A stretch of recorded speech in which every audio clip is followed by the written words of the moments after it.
go like a little bit obsessive of like making my stuff a little bit different, and like if it doesn't have the fit, the function, and the fashion, I don't make it.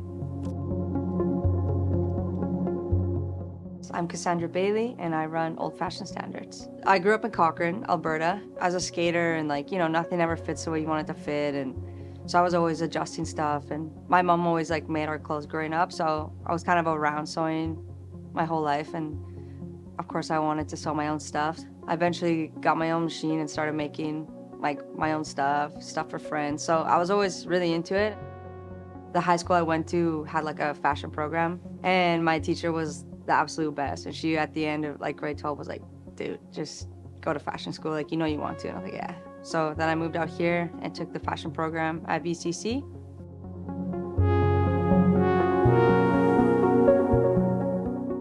Once I got my studio, I was like, well, now I can have a brand. And I had been like really trying to figure out what to call it for like so long. I came up with the name because I was thinking like, what makes me want to make stuff? So everything used to be made so well and like for a purpose, with purpose. That old-fashioned way of making stuff. It's not production, it's not fast. It's your skill, you hone it, and you do the best job on every job. In the beginning, what I did was like really niche. I started it with like what they call like upcycled fabric, you know? And then like all my denims and stuff, it's like Japanese selvage denim. I don't really throw out material too.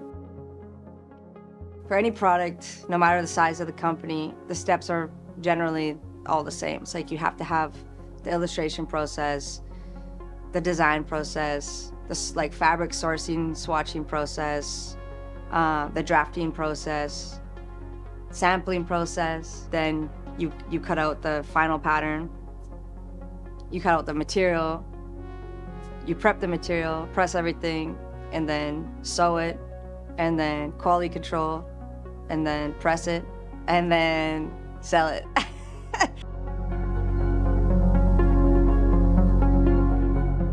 Because my brand's very inclusive, like I don't just make clothes for like one type of person.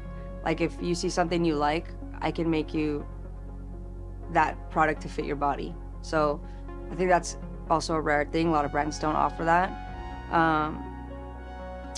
Also, like everything's handmade for a good time, made to last a lifetime, you know? So you're not just buying like a shirt, you know? You're buying like the blood, sweat, and tears of like 12 years.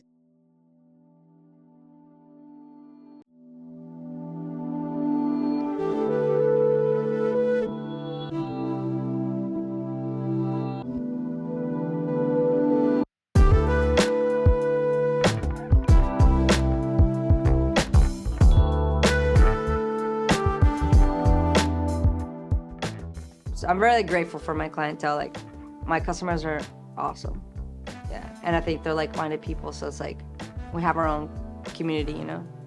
They are usually super, like, they're like, I've never worn something that fits so good, which to me, that's one of the most important things. Because sure, something can look so cool and so sick, but if the fit's not there, like, I think people's reaction to like how something feels when they put it on and how it fits is to me the most like rewarding thing.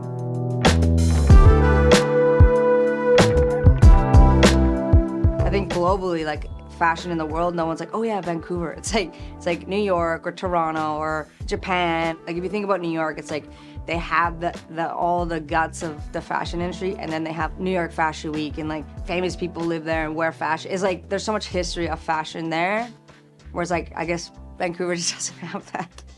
It is hard to establish yourself in Vancouver, but it's doable if you have the vision and the gusto to get it done, I guess. What makes me want to make stuff, and like the people that inspired me is like obviously my mom, like single parent, hard worker, and then but like my grandparents, like the way they always worked together as a team. Like my grandpa was very skillful. Everything was like handmade, you know, like, and my grandma was the same, like just always making something, or like making like 100 jars of salsa or pickles, or like had a huge garden, was always like working with their hands. And then I think my mom just, yeah, she would always make us like funny little fleece outfits. It's just, I guess, part of my family, like people working hard, doing stuff. I don't know.